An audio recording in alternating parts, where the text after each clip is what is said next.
স্বামী স্ত্রী পরিপূর্ণ পর্দা করে ফেসবুকে ছবি দিলে কি গুনাহ হবে? আবারও সে পর্দার প্রশ্ন।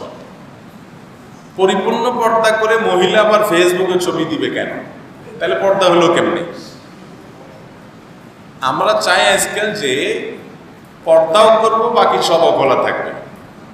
হ্যাঁ, এগুলো অযৌক্তিক কথা, এগুলো অবাস্তব কথা।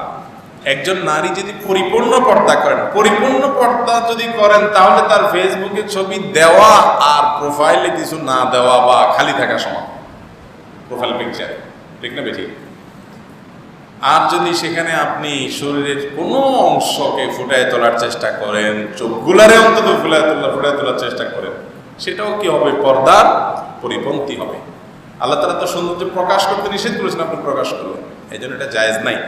আর নারীর স্বামী স্ত্রী ছবি নিজেদেরটা দেখবে, আয়না নিজেদেরটা দেখবে, ফেসবুকে দিলে তো বাজারের মানুষ দেখবে। মোহর দিবেন আপনি, বউরে মোহর দিবেন আপনি, আর দেখবে অন্যরা।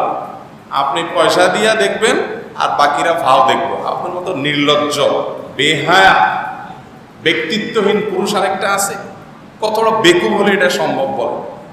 মোহর দিয়েছে বেচারা, শ্বশুরবাড়ির মিষ্টির প্যাকেটটা নিছে সে, বোর শাড়ি চুড়ি কিনে দিছে সে, সব কিছু করছে সে, বরণ পোষণ ঘর ভাড়া সব দিছে সে, আর দেখানোর বেলায় ছবি দিয়ে দিছে তোমরা সবাই ভাও দেখো।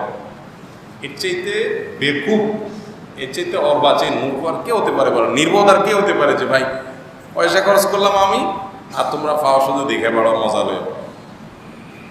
আল্লাহ তাআলা আমাদেরকে বুঝার তৌফিক দান। রুচি থাকা উচিত, রুচি।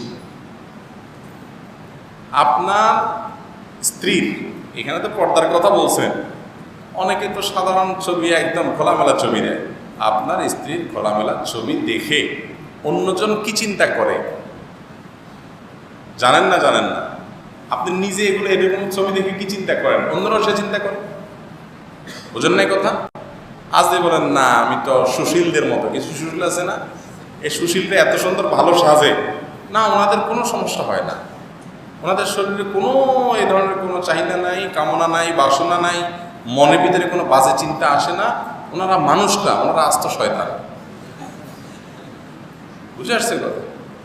তো এই টাইপের মানুষ হলে তো সেই মিথ্যুক বা টাউট বাট করাটা তো ভিন্ন কথা। আল্লাহ তাআলা আমাদেরকে বুঝার তৌফিক দান।